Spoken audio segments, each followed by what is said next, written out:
I wish in 2006, when we had done that, when I was still a police officer, I wish I would have known how dramatic it was. I just had my head down, tail up working. I was just working the job. I didn't realize what was happening in Juneau, and that we were actually going to be taking on a retirement system that would result in the highest turnover in the country for teachers in public safety, that it would be devastating to our ability to recruit and retain a workforce. I have been very committed to this legislation for a long time, and I believe it's absolutely critical for our state. It passed both houses. Unfortunately, Governor Dunleavy vetoed it. Andrew Halker reported that Dunleavy vetoed it in front of you. No, that's not true. That's not true.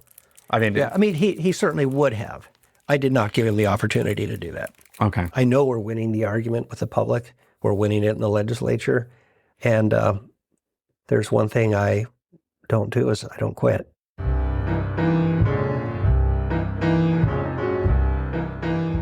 Welcome to the East Anchorage Book Club. I'm your host, Andrew Gray. The purpose of this podcast is to tell the stories of Alaskans of interest and importance. Today, our guest is the Majority Leader in the Alaska State House, Representative Chuck Kopp of South Anchorage. After a childhood in Iliamna and Kenai, he began a 23-year career in law enforcement, the last 6 as chief of the Kenai Police Department. In 2010, he moved to Anchorage and began work as a legislative staffer, first to Senator Fred Dyson of Eagle River, and later to Senator Peter Micciche of Kenai. In 2016, he successfully ran for the State House, where he served for 4 years before losing the 2020 election to Representative Tom McKay. Kopp did not run in 2022, but in 2024, he returned to the House with the primary goal of reestablishing a defined benefit retirement system for Alaska's public sector employees. Chuck Kopp, welcome to the podcast. Thank you, Andrew. It's good to be here this morning. So you were born in Anchorage, but you grew up in Iliamna. The old Providence, right? The old Providence. That's where you had to come in to be born. Yeah. When I was born here in Anchorage, my family lived here. And then shortly thereafter, my dad was hired as a school teacher in the Lake and Penn School District. And that's what moved us to Iliamna. So I was less than 1 year old when we moved. Got it. Yeah, I've learned about that because of Bill Hill was on the podcast, and he grew up in Kokonak? Yes, Kokonak, also on Lake Iliamna. Yeah. We used to ride our snow machine across on the ice to Kokonak from Iliamna. And that lake, as you know, is almost 100 miles long and 40 miles wide at its widest point. So it's a big lake. Oh, yeah. So your earliest memories are from Iliamna? Yes. Okay, well, how many people were in the town, and what was that like? Yeah, so Dad was one of 2 school teachers in a 1st grade through 12th grade. And so the school probably had 50 kids enrolled. And in the village of New Halen, there was probably close to 300 people. And in the town of Iliamna, which there's about a 10-mile gravel road that would go up to Iliamna, which is where the FAA station was, some government offices, the airport, and a store. That town had another couple hundred people. So, maybe 500 to 600 people in the whole area. It's grown considerably since, but that was delightful growing out there and living in the village itself, and was there till I was 7 years old. And in the summers, my dad ran the Ileaska Lodge up in Iliamna because he was a commercial pilot and a fishing and hunting guide. So I grew up flying with my dad in airplanes, and that was just an incredible place to be. Where were your grandparents? My grandparents never lived in Alaska. My dad's mom and dad were from Washington, and my dad's dad was first-generation American from France. And my mom's parents were of German ancestry. Uh-huh. They also were Washington people. So both sets of families originated out of the Washington area. The Korean War is actually what brought my dad up here, because he was in the Air Force. And the hostilities had just ended, if my memory is correctly, in July 53, right? And Dad came up to Anchorage shortly after that. He was in a medical unit here in Anchorage and really enjoyed Alaska. Did not want to go back to Yakima after his enlistment was up. And he met my mom up here. My mom had come up in 49 because her dad, my grandfather, Don Purball, was already up here working. He was a heavy equipment operator with Local 302. And for 50 years, he was a member of that union. And he did everything from Alaska-Canada highway work to building airports around Alaska to the whole Trans-Alaska Pipeline. In fact, I have a photo on my Facebook page now of visiting my grandfather at different camps along the Trans-Alaska Pipeline as it was being built. Because you were like 12, 13, 14, around that? How old were you? So at that time, I would have been about 11. Yeah, about fifth grade. Okay. Yeah, when I was visiting my grandpa when he's building the pipeline. Well, the reason I asked is because I feel like you're growing up in Iliamna. As a child, what you have around you is what's normal. But I was thinking grandparents from the lower 48 would see Iliamna as something. Oh, they thought my mom and dad were crazy. They thought, why would you live so far off the grid? And of course, I mean, as you know, because you've been in Alaska a good while, most of our schools are off the road system. Most of our small towns, our only way to get there is by an airplane or by a boat. And they were not familiar with that. And I remember both my grandmothers, my mom's mom and my dad's mom, were very concerned. But pretty soon they came to accept it and were glad we were up here. And then we moved out of Iliamna in the early 70s to Kenai, and where my dad continued to teach. And he taught school for 46 years, I think, here in Alaska. And then he went back to China, where he was born. He was born in Kunming, China, Yunnan province. And because his parents were missionaries? Yes. And this was during the Sino-Japanese War, if you remember, when the Japanese invaded China. And rape of Nanking, there's a famous... all that was happening during that time when they were there. And my grandfather was killed during that conflict.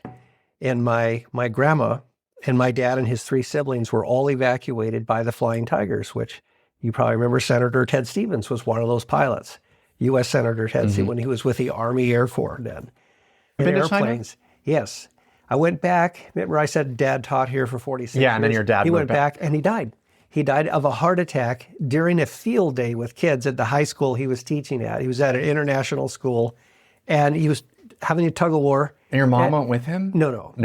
My parents separated years ago. Oh, okay. But so my dad was by himself. He never remarried, but always continued the teaching profession. And he had a heart attack and died over there. And that's the same town his dad had died in. So I went over to see the school where he had been teaching and to see why it was that my dad loved the Chinese people so much. And it was an incredible experience. That was in 2005. Dad died in 2004. We brought his body home with the help of the State Department and all that. So he's buried in Kenai. But I went over in 2005 because I wanted to meet the people and the school where my dad had served. So, That's so interesting. Did you see why your dad and grandfather loved that part of China so much? The people are just so industrious and so welcoming. And I didn't even have an expectation. I didn't know what to expect. Nervous, coming into a country that I'd never been to before, but knew it was very close to my dad's heart. And I thought, I'm just going to find out why this was so important to my dad. And then when I went to the school, Kunming International Academy, where he was teaching, and saw the kids and the staff and heard their stories about the year that my dad was teaching there, it was amazing. Your grandparents had been there as missionaries. Yes. And my dad's mom and dad, yeah. Well, I have two questions. So one is that I assume they were pretty religious and your dad was raised pretty religious. Yeah, so it depends on your definition of religious. I look at the term religious meaning a performance that I am doing so that God will love me or I will be acceptable to him. My parents were not religious that way. They raised me in the Christian faith tradition. And maybe this tradition varies from family to family that have this experience, but they said, your performance does not matter. It was what Christ did for you, taking the punishment for sin, fully satisfying the justice of God, and the grace of God is now extended to everyone that believes on Christ and what he did for them. And I was taught that my performance, in other words, being a good little boy, always measuring up and never screwing up, wasn't what made me acceptable. But as a result of that, a very attractive idea that somehow I didn't have to fear screwing up, because if my acceptance is based on my performance, I will never make it. So when you say religious, I just had to clarify. For some people, that is what religious means. It means a very rules rigid. If you screw up, instant judgment and condemnation. And I did not grow up in that kind of a home. So I want to stick with China. I assume that, your dad couldn't be a missionary when he went back because of the Chinese government. No, he didn't go back in any kind of a mission status at all. He was just going back as a teacher. Just as a teacher, yeah. But again, these are my assumptions. They could be wrong. That your grandparents went there to save people. These are nice people. You don't want them to go to hell. They need to accept Jesus Christ so that they can be saved from eternal damnation. They were part of the China Inland Mission, and sharing the gospel message was important to them, yes. What I hear you saying is like, it doesn't really matter what you do. If you've accepted Jesus's sacrifice for you, then you're fine. But the conflict is that you have all these very, very nice people in China who may have never been exposed to this message. Yes, so that is a great question, Andrew, and it's one, especially in my younger teens, I wrestled with that. And then I had not because of any bright light that came to me, but it was a conversation with my dad. I asked him, I said, Dad, what about people who have never heard the gospel? And he said, son, Scripture says, through the words of Jesus, in the Gospel of John, I am the way, the truth, and the life. No one comes to the Father but through me. He said, so we know that Christ is the way, but nowhere in the Bible does it say that if someone doesn't know that Christ is the way, that they can't get into heaven. That salvation is solely an act of what Christ has done for you. It is a gift of God, not of works, lest any man should boast. And he said, we should never presume that if someone doesn't understand the basic doctrines of the gospel or said the perfect prayer, that they're not going to be in glory. In fact, my dad used to say, probably the question that I expect will be asked the most is in heaven will be, what are you doing here and where so-and-so? Because he always believed that God's grace was vastly broader than people thought, and that our teaching often so limits that because we put God's grace in a box so that we can quantify it, contain it, maybe control it, and maybe be more comfortable in where that grace may be applied or not. So that gets you a little bit to the type of parenting I had. I've talked a little bit about my dad, but my mom also really loved people a lot. She was also an amazing teacher. She stopped teaching in the Kenai Peninsula School District when she was 70 years old. And now she's right next door to us, Andrew, in the Pioneer Home. Oh, yeah? With dementia, so she's in the memory care unit. But so both my parents loved teaching the profession and loved people. Did she teach in Iliamna? Yes, my mom did teach in Iliamna. Yeah. And we always joke, my dad was kind of like known as the teacher, but all of us kids knew that mom was the real smart one. Whenever we needed help with homework, we'd go to mom. They were a great pair. And unfortunately, like I said, they separated after about 21 years of marriage. And that was How old were you when they hard. separated? I was 18. So you were a senior in high school? Yes, I was 18. That was very tough. And of course, you, as an 18-year-old, you go through a lot of soul searching. But Well, how did they tell you? I just saw it coming. You saw it coming? Yeah, they didn't have to tell me. And I mean, I guess at 18, you're about to leave the house, so you don't have the same stress of, am I going to live with mom or am I going to live with dad? I was going to go to college in California because I had a scholarship to wrestle. But when my parents separated, it was very traumatic and I wanted to stay close to them. But it was a blessing because I went to UAA, became a UAA Seawolf, and did all 4 years, 83 through 87, right here in Anchorage. When you wrestled there? No, UAA They didn't have wrestling. So, no. So you gave that I had to career up. give that up. But it kept me close to both my mom and dad. And I was very concerned about how they were both doing at that time. And I was, just really, I just wanted to stay close to home. And I see how that, I ended up meeting Trish. Oh, you're very familiar with her. She's my exercise instructor. Yes. And in fact, I met her, Andrew, at Great Land Health Club. That's how Trish and I met. It was at 360 West Benson. It's not there now. It's just an office building. But I literally met Trish one evening when she asked me to help her lock up the building. I was there working out late and bunch of doors, multi-floor building. And she said, hey, can you just walk around with me? And as I lock it up, I said, sure. And we were just talking to walk around. I thought, oh, I like this person. Anyway, we ended up dating and got married about a year later. So, yeah. Yeah. And I mean, she's still teaching group fitness. So she's hardcore. Oh, yeah. She is hardcore. And she gets me to the gym 5 mornings a week. And so here I am in my early 60s now. I did well having such an enthusiastic wife for fitness. Did you think your parents could have stayed together, or did you think it was inevitable? No, I think it's something that could have been worked out. My dad never did date. He never did marry again. So you think he was still in love with your mom? His heart was broken. Yeah, his heart was broken. My mom remarried, and her second marriage lasted about 17 years. And then she didn't remarry after that. And she always loved my dad. I mean, it was very clear. She was always concerned about him, his health, what he was doing. And I felt like they just hit a rough patch. And, sometimes if you could, and as a child, it's amazing how you feel responsible for your parents. In fact, you're questioning yourself. Did I do something wrong? Am I somehow responsible for what happened? And all of us kids worked very hard to getting mom and dad back together, but it just didn't happen. But I think probably with the right counseling, the right friend to come along and help them through that tough spot. Now, at this stage in my life I'm in, it reminds me that when you see a friend going through a tough spot, just sitting there with them, even if you're just quiet, but just being with them through those moments can help give them clarity, maybe just being a sounding board for them. And I just don't know that they had that.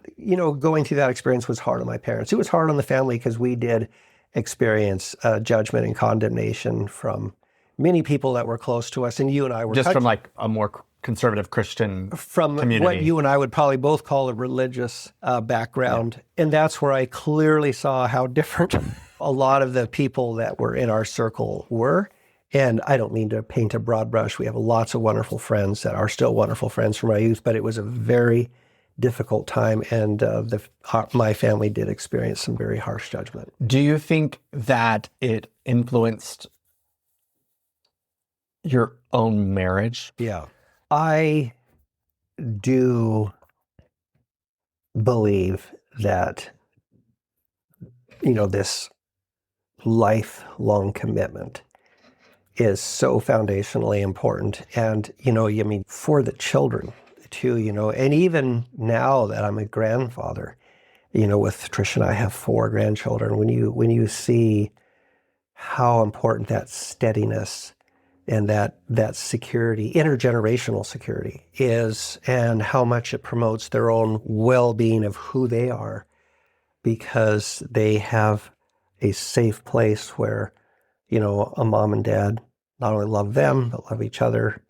And now, is it hard work? Oh, heck yeah. And I'm sure anybody who's in a committed relationship knows that it's never easy. I mean, if you say it's easy all the time, then you're lying, right? It's always work. It's always a commitment. But Trish has been amazing. And we had 3 kids, and our oldest son is a surgeon. And our daughter Holly lives here in town with her husband Jordan, and they have 3 kids.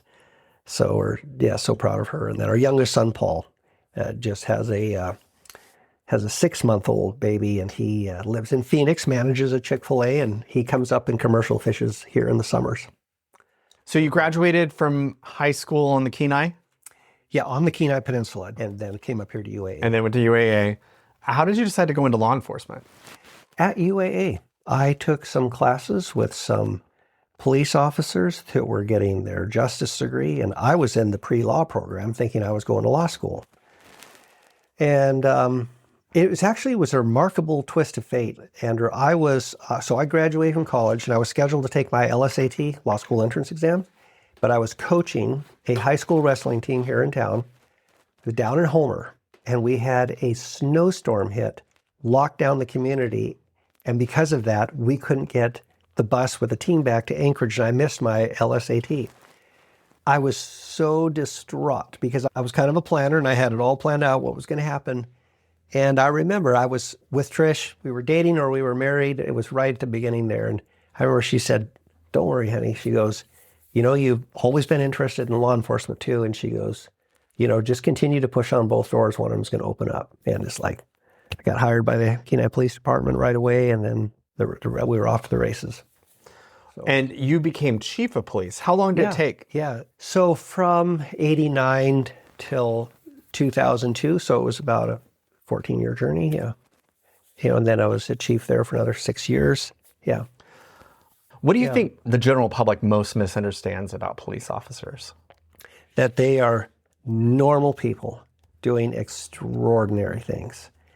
That job requires someone to be as gentle as a lamb with a child and with trauma victims and sitting with people who have just had their child run over or killed in an accident or you name it. And that same personality, that same person has to be able to rise to the level of violence of a very bad person in order to stop that bad person. And sometimes the nature of the job takes a terrible toll on families and on those individuals. And I'm a real champion of getting, professional counseling and help to officers and having the culture be that it's okay to say, "I need help." It's okay to say, "Actually, I'm not doing well right now. I really need to talk to somebody." And that profession historically has insisted that you always have a very hard armor, never show how you're really feeling. And I think it's getting better. But as we know, the profession also has a very high rate of suicide. Do you have any particular stories from your time in law enforcement that stick with you? Oh, yeah. Yeah. Do you have one you can share? I think a very meaningful case that I was involved with was State versus Billy Dean Smith. Billy Smith was a guy who grew up on the Kenai Peninsula, raised in a very legalistic home. You and I were talking a little bit about that earlier. And he ended up becoming a true serial killer. He says that he's killed over 60 people. I don't know if all that is true. I got involved because we suspected him in a double homicide, execution-style murders, and it was having to do with drugs, a love triangle. I mean, it was messy. The thing that sticks most to me about Billy Dean Smith is he had got picked up in the Anchorage airport for bringing cocaine in. He was coming in from Mexico. So they had him on a cocaine bust at the airport, and Billy said he knew something about a girl who had been murdered in Kenai, which was a Kenai police case. The girl was Lori Hennigan. And I can talk about this now. It's all public, and the case has all been adjudicated and all that. And so I flew up to Anchorage to interview him in the basement of the courthouse right here close to us. And after about 30 minutes, I could tell the only thing that Billy knew about that case was what had been reported in the media, but he didn't have any new information. But I knew he was suspected in the killing of 2 other people also in the Kenai area.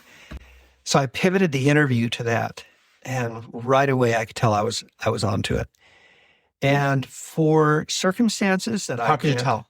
By the way he listened and stopped talking.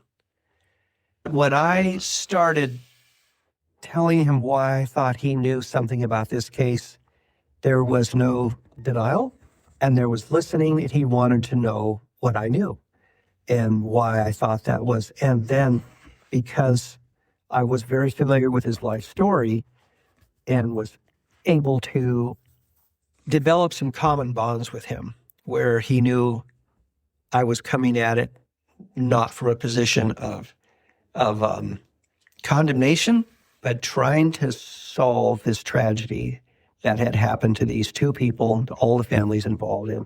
Make a long story short, about an hour and a half, he confessed to executing Harold Insler and Nancy Bellamy were their names on the Micciche escape route road. And, Had you been part of that investigation from the beginning? well, peripherally, because it was outside the city of Kenai limits, and so the state troopers were on lead. They had asked me previously to do some polygraph interviews because at the time I was an active polygraphist, certified expert polygraph examiner. I did it for about 15 years. So I had interviewed some folks about it for the troopers, but was never like the lead investigator. So it was only them calling me up to Anchorage and saying, hey, we got Billy on a cocaine bust here at the Anchorage airport. He says he knows something about the murder of Lori Hennigan down there in Kenai. And this girl had been stabbed to death by her ex-boyfriend on the Kenai beach in October of '96. Traumatic murder.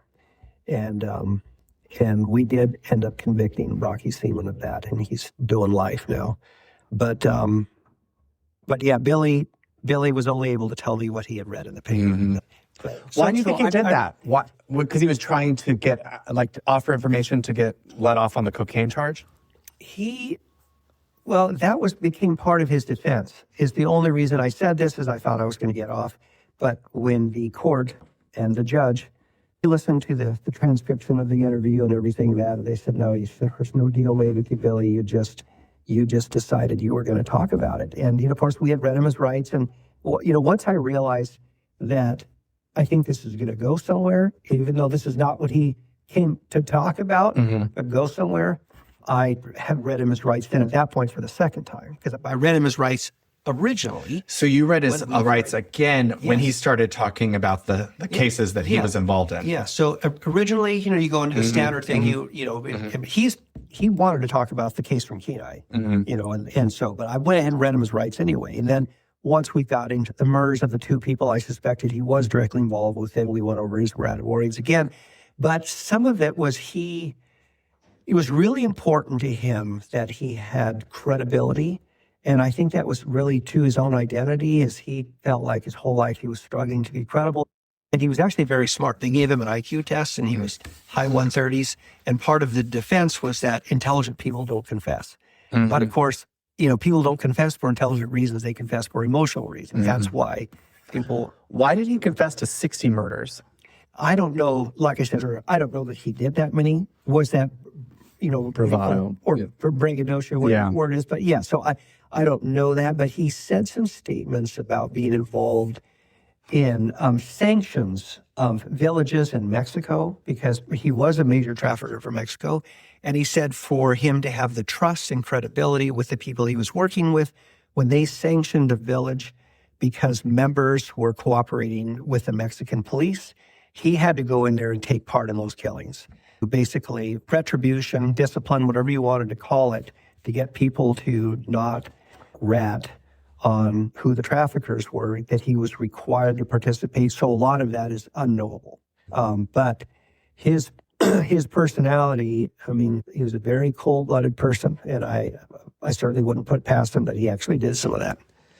Two more questions about law enforcement, and then we'll pivot to politics. But first is about being a polygraph expert. That's in your Wikipedia. So I think for folks like me, not involved in law enforcement, just living on the periphery, watching TV, it's that polygraphs are inadmissible, and they're not a good, reliable test of whether or not someone is lying. Sure, yeah. Andrew, so a polygraph test itself is not admissible. An admission is. So it's not what a test indicates. The test is, you're a medical person. It's your breathing, your respiration, your heart rate, your skin's, it's called the galvanic skin response, is your skin's resistance to a minute flow of electricity, all these basically measuring an emotional response to questions. There's control questions, and then there's actual key questions. An examiner just uses the science of that process to see, is someone likely or not likely to be telling the truth. The only thing I was ever able to use was what somebody actually said as an interview. So when you write up your report, it's what the person said in an interview. A polygraph is a tool to assist in the interview. But no, I could never go into court and say the results of the exam indicated that Mr. Gray was not telling the truth on the specific question of, did you assault Mr. Jones? You know. But if I feel my heart beating hard and I feel my palms starting to sweat, I may assume that you can see that through the polygraph. Yes. And therefore, I may change my answer To lessen the chance of, I don't know. I mean, Yeah. So part of the reliability of the instrument is the training of the examiner and how to properly socialize someone to the instrument, where you actually run them through a series of tests where they get comfortable answering yes or no type questions. And then as you introduce the key questions of why they are there, talking them through them in advance. It's not like you surprise someone and the first thing you do, they're all hooked up and they're answering 10 questions. You actually spend about 45 minutes with them, walking through all the questions first and asking them how they feel when you're answering those questions. And some people say, just the fact that I'm being asked if I did this is very traumatic to me. And that's very helpful because they actually get to talk that through. And then you assure them that that is a normal reaction to a question of whether or not you did something that the person may feel is very offensive. How meaningful is it if somebody's willing to do a polygraph versus not willing to do a polygraph? And I mean, I guess, do people have a right to refuse to do a polygraph? Oh, yes. Absolutely, you have a right to refuse to do a polygraph, yeah. So I'll give you an example of where a polygraph was extraordinarily helpful. We had a drug possession case on the Kenai Peninsula, felony cocaine possession, where the defendant was so adamant that he was innocent and had been falsely arrested by, I'll just say, another police agency. It wasn't the one I was working for. This defendant somehow got a hold of the prosecutor's office, and there was something about his protesting that the prosecution, reading the police report and listening to what this guy was said. In fact, the prosecutor called me at 3 a.m. and he said, Chuck, he said, can you do a polygraph interview on this guy first thing tomorrow morning? He says, I think we have someone in custody on a felony that should not be in custody. And he says, I am very concerned between reading the police report and hearing what this guy said. And I said, yes. I said, but I want the arresting officer there to watch the polygraph interview. I don't want it to be what I'm saying. I want him to see the whole thing. So the arresting officer was there. I ran the polygraph.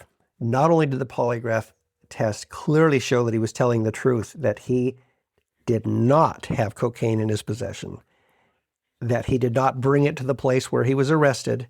Yes, there was cocaine at the place, but he was not a carrier of it and was not a possessor of it. Anyway, at the conclusion of that interview, I walked into the monitoring room, so one-way mirror, and talked with the officer who was watching.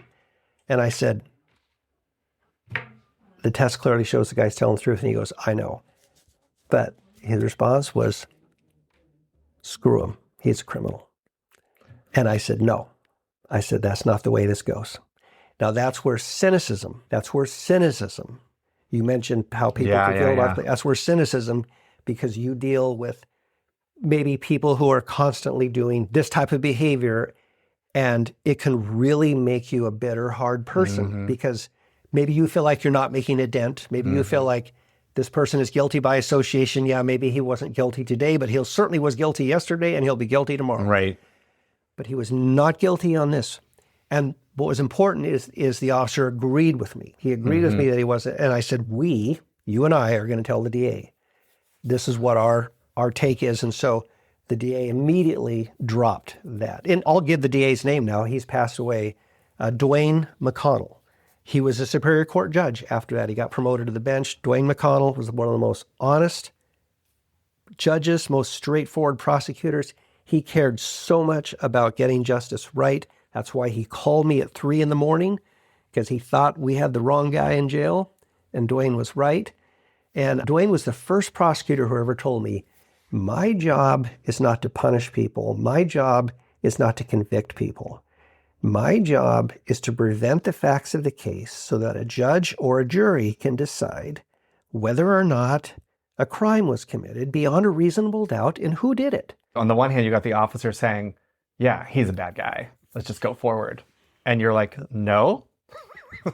The law is the law is the law. He did not commit this crime. We let him go. Yeah, you know, the ends don't justify the means, and you absolutely have to look at every single incident of a criminal charge or an arrest on the facts of that case and that circumstance, not on what somebody has done previously, not on what they might do tomorrow, but are you right in bringing the weight of the justice system against this person?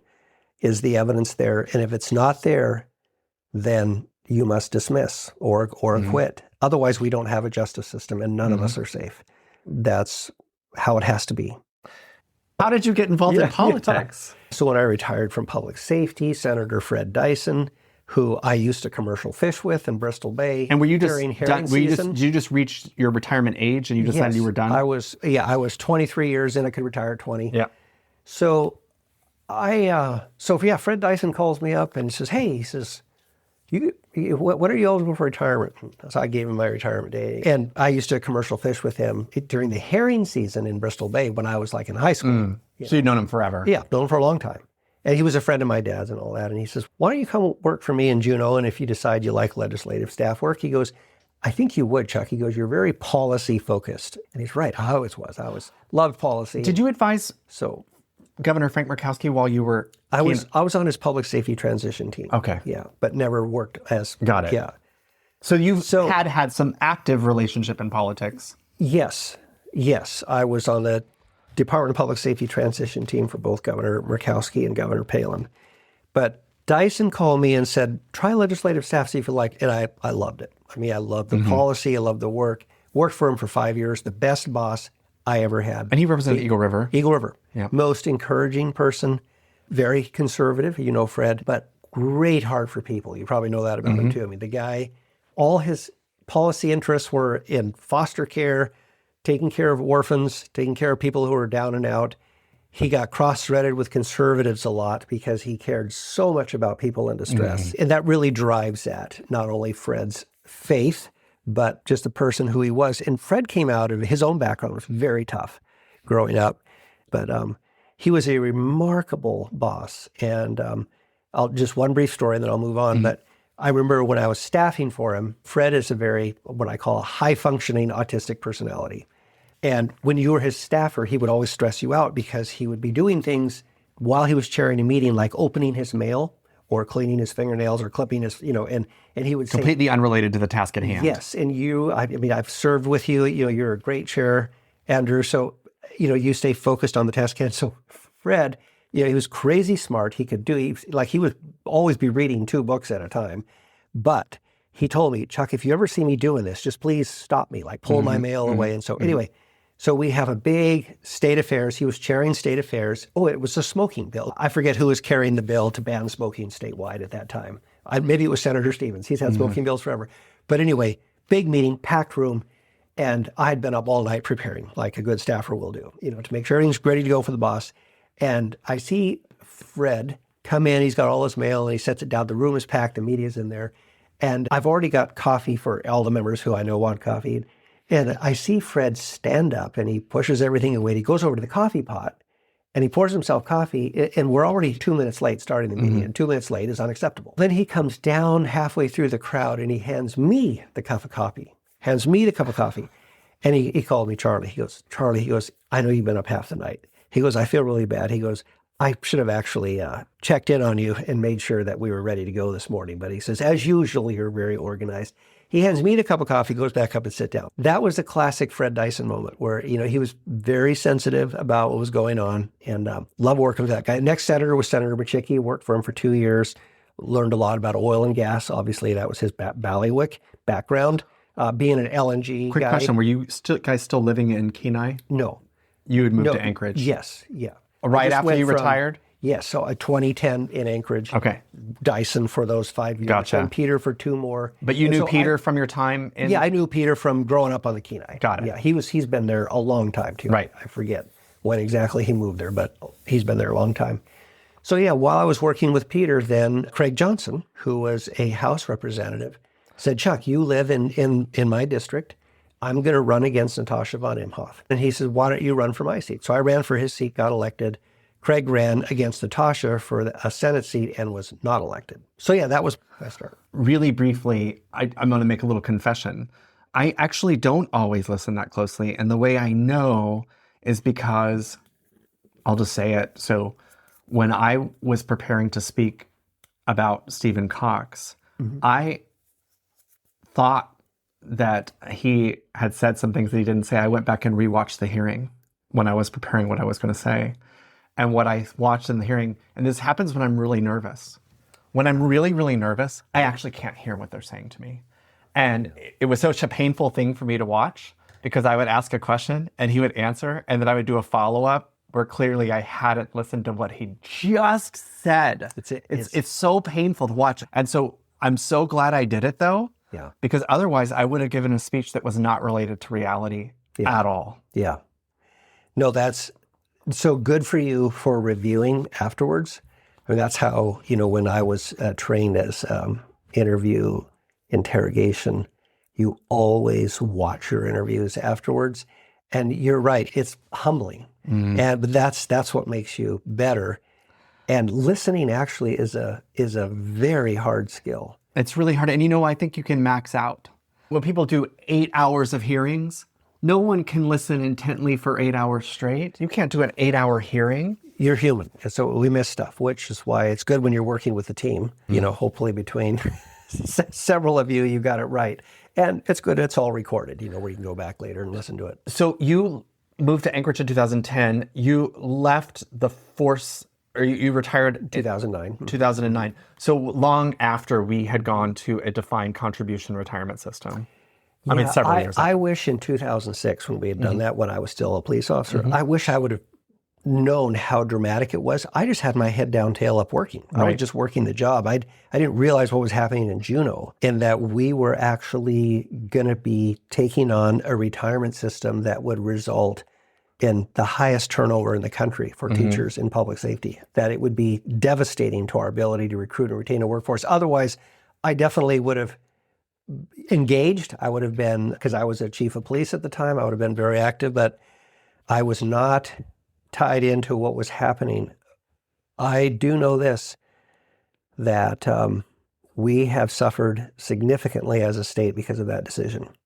And we now have a plan, which I know you're familiar with, that is fiscally responsible, that doesn't introduce new unfunded liability. It passed both houses, the House of Representatives and the Senate.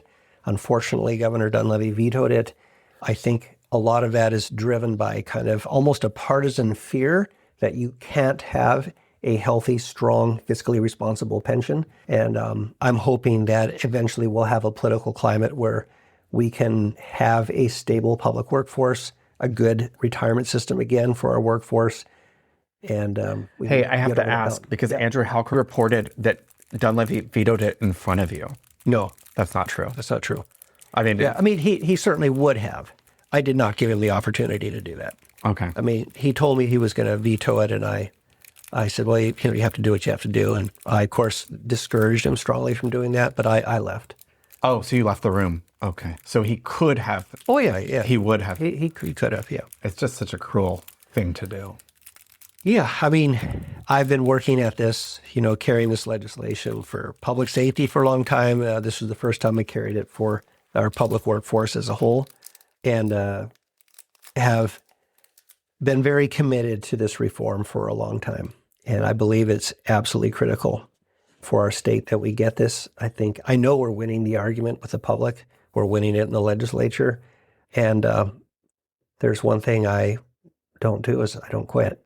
And just keep at it, and a just cause is worth pursuing until it happens. Well, I have two questions. The first one is just about, is there any silver lining to revisiting defined benefits with a new governor next year in terms of perhaps some tweaks that could be made to the bill? Because I think Kathy Giesel's line over and over again is, this is not your grandfather's pension. This is not gold-plated. And so I guess what I'm saying is there room to just maybe spice it up a little bit Because I feel like we've compromised to try to make it palatable. Depending on who the new governor is, there might be room to make it a little bit more attractive to new workers who might be looking for a defined benefit retirement system. Yeah. So I guess my answer is, I think we have a good bill. Yes, it's fiscally conservative. There's always things we could do to improve the benefits, but one of the reasons why the bill was successful this year is because people saw that it was fiscally conservative, that we weren't giving away the farm, that we didn't have a baked-in healthcare plan where you just got complete healthcare. You have a health savings account, and you have to go buy your own healthcare until you're Medicare eligible, and things that were profoundly different from the old pension system, and why this one is just so much more affordable. One of the things we did do, and I'm hoping the governor will allow it to go into law, to fix our disability benefits for our entire current workforce in the defined contribution plan, is right now, Andrew, if you're hurt on the job and you're separated from employment because you're disabled, so you're put on disability status, you go to 40% of your pay and you lose your health care at the same time. So you lose more than half your pay and you lose your health care. It's devastating, and it was an unintended consequence of leaving the defined benefit pension back in 2006. In that plan, you kept your health care. You didn't lose it. So the legislature now, after modeling with actuary review of our disability trusts, which are so significantly overfunded, the actuary said we can easily provide health care and 70% of base pay, not 40%, when someone is assigned to disability status. So this only is applying to people who the injury happened in the line of duty, in the line of your work. I mean, I don't care if you're a truck driver, a DOT person, a mechanic, a police officer, a medic, a firefighter. If it happened to you on the job, we're going to take care of you. So I'm really pleased that the legislature did this. The actuaries that model this said, hey, we have such few people on disability status, and our occupational rehab is so successful at getting people off disability status that the cost to the state, by providing this benefit to these people, it won't become a liability. And as you know, the TERS is like 5,000% overfunded right now, and the PERS was like 500% overfunded. So, but they didn't see us making a dent in that overfunding. So it's just a responsible thing to do. It's the right thing to do for employees. We did do that this year. The governor hasn't vetoed it. I'm hoping he allows that to go into law. Okay, I want to pivot to the gas line, and we can do it by talking about that Monday on the floor where we were going to do the bill live on the floor, and the Senate was going to concur, and he wasn't going to veto defined benefits. There are folks who said, look, just pass everything, agree to everything, get defined benefits through. And this is a very cynical senator who said, because it doesn't matter. This project's not going to happen. Just agree to everything. Just say yes, yes, yes, yes, yes. And I've had nightmares about that, because this is not my wheelhouse, and we're on the floor, and I've got a lot of different folks emailing me and texting me. And you're trying to do the best that you can in real time. I said this last week on the podcast. I'm standing up and the person says, well, you're very unfiltered. And I was like, yeah, and when you're really unfiltered and you're thinking out loud on the floor, you're going to say some stupid shit. Like, you just are. And it was a very, very stressful and terrible day. And I guess I've relived a lot of things on the day. I wish I could delete some things that I said. I wish I could delete some things that happened. Well, I agree with you. It was a very stressful time. We were under the gun, running out of time, not only on the regular session. Certainly the governor had overtly stated he would veto the pension bill if he didn't get a gas line bill that was acceptable. That put a lot of stress on all of us, frankly. And I thought we did an incredible effort, given the time constraints we were under, to get a bill that most of us believed was largely responsible. I still believe that version of the bill that we had is very responsible. And I think ultimately, Andrew, we end up with something very close to it, very close. But was it Unbelievable pressure, yes. And I don't mean to rehash what happened, but yes, it was disappointing that the governor made the decision to veto the pension bill because he didn't have the gas line legislation in the bag. But do I still care about this transformational energy policy? Yes. The gas line to me is still very important. I see it as our job just to set the table to see if the private sector can do it. We're not building the line. It's not the state of Alaska. It's, can we set a tax rate that makes it competitive enough against all the other jurisdictions in the world that they can get the 20, 30-year gas purchase agreements they need to sell the volumes to go to export? Because everybody agrees we don't want to just build an in-state line. Why do you build a 42-inch pipeline if you're not going to go export? And Glenfarne agrees. They say, yeah, we don't want to build it if we're not going to go to export either. So we're just setting an effective tax rate to see if the developer can do it. And I think sometimes in the process, and I wanted to ask you if you saw this occurring, I think sometimes we got so focused on demanding certainty from Glenfarne. 90% of us was on that, but only 10% was on the risk of no project, the risk of no North Slope gas, the risk, just listening to what NSTAR is telling us. Hillcorp, we're running out of gas in Cook Inlet. We don't have a plan B. We absolutely do not have a plan B. And that if we got all the hydro, if we got all the wind and the solar, everything that we currently have in process, if that was all going, that's about 10% of what we need on the rail belt. So we don't have a Susitna Watana. Right. We don't have that. So in November of 2025, Brendan Duvall, I think this is the CEO of Glenfarne, Yes. he identified 10 milestones critical to executing the project. Right. And property tax concessions wasn't on his top 10 list. And so I think for some people, the fact that property tax relief has become the linchpin, without it, this deal is dead. With it, the deal goes forward.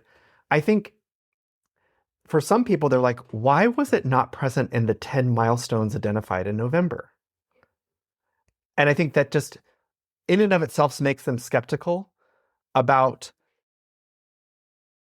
I guess, Glenfarne's expertise in a project like this, that if that was so important, it should have been something that was being discussed earlier.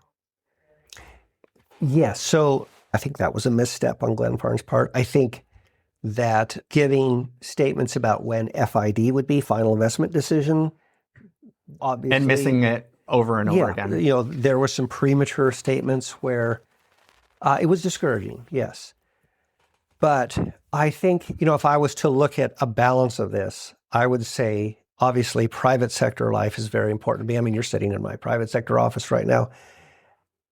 I know that as you develop a business plan, and I have never done a mega project, so I don't even want to play it like you, Andrew. This is not my lane, so I'm very humble about this.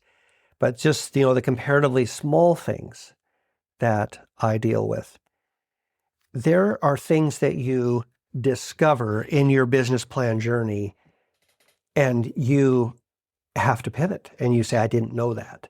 I didn't realize that this piece is what it took to make this project competitive, to be a go, to where I can actually pull this off. I mean, we know the volatility of the world energy market, world energy prices. It's very volatile. I haven't tracked everything that was going on in 25, because I think Glenfarne hasn't even been in the picture of that long. I think 25 is when AGDC and Glenfarne joined up. So they haven't been the developer lead for very long. And I think that, they had a lot of homework to do really fast, and they weren't asking for this right away. You're correct. But I do remember a hearing we had. It was at the GCI office building. It was like a joint majority minority thing. We were all sitting around there. And I remember them saying, we believe we're going to have an effective tax rate that right now the 20 mils is too high. And that was before session. That was the first time they had kind of pivoted and said, we don't think we can do this at the 20 mil rate. Would we have loved to have heard that earlier? Yes. But did they tell us before session? Yes. I think what makes this hard is that they were working so hard with the borough mayors and all the entities for a couple months trying to get some consensus that the bill never got dropped till March. And so that's what really put us under pressure. And I think the legislature, by and large, in a couple months, did a remarkable job as far as the numbers of hearings we had, getting this out there in the public so people understand what's happening. Okay, they're trying to set a tax rate that makes it so the developer can go to final investment decision. And we are going to have an abatement in taxes for about 5 years during the build stage and the ramp up stage, just so that we're not taxing when there's no revenue. There's nothing to get revenue off of. But once we're moving gas through, then yes, we start this alternate volumetric tax, this AVT. I think that understanding is increasing. Some of the criticism, I think, is based on what part of the elephant are you looking at, right? I mean, we all can get really myopic. This is a very big project, and it could be personality driven too. Some people are very focused just on risk. Some people with more of an entrepreneurial spirit or private sector mindset maybe are like, well, you got to have risk to get anything that's worth getting. There's going to be some risk. So I'm fundamentally just coming from a balance of that, saying we have a great risk of running out of gas in Cook Inlet. And Hillcorp is drilling 100 wells. Not all of them are proving up. Every well is $1 million hole, whether it's dry or not. MEA, Matanuska Electric, has told us they're only guaranteed gas for 4 more years, and then their contracts end. NSTAR has like 2033, I think they said. Maybe it was 2032. But anyway, it's all very short term. And then Hillcorp said, we're not doing any more long terms.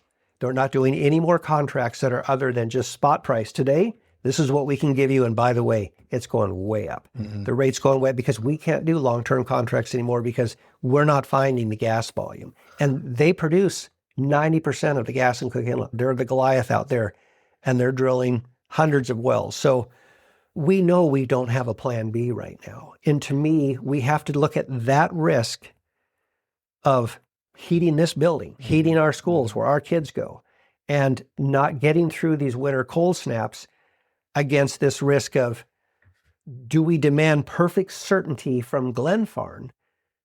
And yet, on the other hand, we're willing to accept great uncertainty of a dire future with no plan B. And again, this is the least expert person in the room. Yeah. But what I heard yesterday at the Commonwealth North from the presentation from ICER was talking about the price of importing and an extra $5 to just get it up here. So it was $10 gas and we'd be paying $15. If natural gas prices are very low, then even if we imported it, it would be something that would our rates go up? Yes, but maybe not massively. And correct me if I'm wrong, if the price of gas is really, really low, that changes the entire economics of the gas line, even to export. Because if we're focusing on export and selling it to the whole world market, if the prices are really low, that's, I think, a big risk for Alaska, depending on how much of the pipeline we own, that we could be on the hook for paying for a pipeline that if gas prices are low, it just may not pencil out. So you have just articulated a common fear. And here's one of the misunderstandings, Andrew, is that the state of Alaska has not put a dime into this project. The risk is entirely on the developer. All the capital costs of this are on Glenfarne. Now, did we give them about $1 million worth of plans and engineering and right-of-way permitting and stuff? Yes. Yeah, we did do that. But other than that, every penny spent, the contract signed for steel, everything is on Glenfarne. And that is why they have told both our House and Senate Finance Committees that if there are cost overruns, that is on us and on our investors. In other words, when we have a price range, which they said publicly, and Senate Finance, they said it's between 45 and 55 billion. It's going to be somewhere in there. That's what they said. Those were their estimates, not ours. So, but they said, we're going to do all of our finance build out on this model. Well, what happens if it's 75 billion? They said it's on us. It's not on the Okay. it's not on the ratepayers. And NSTAR, who you and I buy gas from, Yes. John Sims confirmed that they cannot cost shift that onto us, that the Regulatory Commission is the rate setting agency and they will make the developers eat the cost. They cannot just say, oh, I'm sorry, this project was, we blew it by 10 billion on our estimate. So guess what? Your guys' gas price at the burner tip is now going up 30% or 40%. They can't do that. Well, there's some nightmare scenarios that people have put out into the universe that in the first stage, I get when we're just getting gas, Right. not liquid natural gas, Yeah. but just gas to Alaska, and we're not exporting. We're not exporting LNG. So We the just natural got gas that we're using, we're putting the spigot in the pipe and using the gas. That could be a very high price. And I guess my question is, if on the world market natural gas is cheap, is Anchorage allowed to import its gas if we can get a cheaper price on import than what's coming out of the gas line that we just lobbied like crazy to get built? So the gas line will never get built unless there are significant 20, 30-year purchase agreements. In other words, these gas purchase agreements are what bring the investors with the billions of dollars to the table because they know it's paid for. These guys have the contracts. I'm going to get my 10% return. And that is only when final investment decision is upon us. That means it is paid for. We already have the investors lined up. And that is when, by the way, when we, the state, get our opportunity to pick up an investor piece.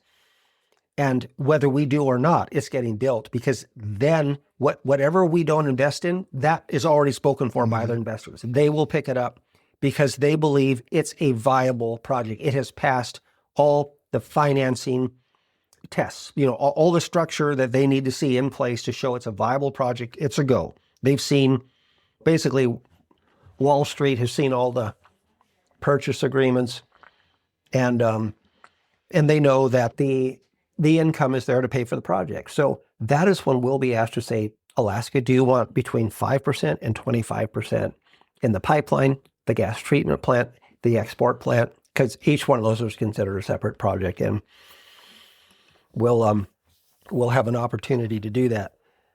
But only then will we actually take up a investor piece. But that's only because it's already a go. It's already a go. It's being built. Last question. Is there a line for you where we would give away too much? Is it possible for the state of Alaska to overcommit to this project in such a way that is harmful to Alaska? Yes, that's always possible, yes. So I think the safeguards that are in the bill, and I know you're aware of this, are the community impact funds that are built into it so that the communities that the pipeline runs through and that the gas treatment plant is located in and the export plant is located in, right now, there's a $40 million community benefit fund to help pay for roads, schools, transportation, public safety. And all they do is they just show actual costs and they get reimbursed for those. That could be increased. We'll see what the final version of the bill looks like. There's another opportunity for the state to do a community impact fund of an additional $90 million. It would be via legislative appropriation. The first $40 million community impact fund is entirely on the developer. That's strictly their cash that they're putting in. Now, also, I think the safeguards that you mentioned is a final investment decision means the project is paid for. It is paid for. So it's going to go. Now, an act of God, a war, an earthquake, something absolutely horrible, which we agree could happen. But short of that, the project is getting built. It's going. So now, to your earlier questions, well, what if it's just an in-state line? And what if those gas prices are higher? So what NSTAR has said, And that's who you and I buy gas from. And they supply most of the people in the rail belt. That is why they want the import-export to also be part of the whole project, Glen Farm project, because their agreement is that the minute they go to export, they don't have to pay this price in-state only gas, because that's when we know, they've told us in committee, the price could drop by 70%. It could go like from $15 per MCF all the way down to $5 per MCF. It's like really low burner tip prices. But if it's a Glen Farm project, John Sims, NSTAR, said, I can negotiate that I'm not stuck in a 20-year agreement on an in-state gas price when now it's going to mega export and I don't get to benefit from the 70% rate drop. So he said, if it was Hill Corp or another entity, I can't get that same agreement. But if the whole project is the developer Glen Farm, then I can. So that has been thought through. The other thing to think about, in-state gas price being high, LNG then would also be very high. It's just going to be a high price. And when they modeled the comparison for us, LNG was generally higher than even an in-state gas only price. And I think if we are thinking that we would rather not do this project and accept import LNG for the next 20 to 30 years and all the risks of being dependent on the Pacific Basin, all the volatility of the world energy markets, then we should just say so publicly and say that's what we're doing. We're okay with that risk. We feel like that risk is better than getting North Slope gas. Well, down to I would push the rail back belt, a little bit on that. And I would say the natural gas is still in the ground. So let's say this particular project with Glen Farm doesn't go forward. That gas is still in the ground.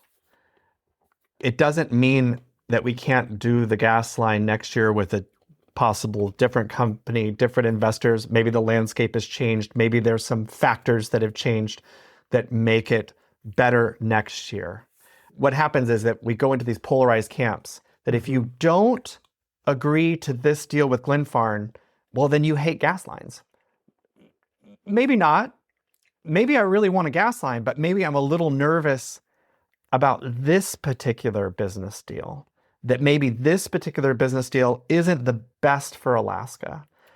And by the way, I literally don't know. Yeah. I don't know. Yeah, and you have well articulated a concern broadly shared, Andrew, so no pushback from me. No, I would say this. We have seen what's happening to world energy prices. Everybody's feeling the pinch. Everything is going up. Now, those higher prices do make this project more attractive because of the security of the supply and the fact that we would be exporting to allied nations and that the United States Navy controls almost the entire supply route. That is something that other projects can't offer. So it's the uncertainty geopolitically going on right now, the Strait of Hormuz, as you know, all the issues there with nothing going through it. We are in a window of time where it does promote the competitiveness of this project right now. Now, you're right. Could this be done next year? Yes, absolutely. It's possible that it could be done next year. But they call it stranded gas for a reason. It has been stranded for 70 years.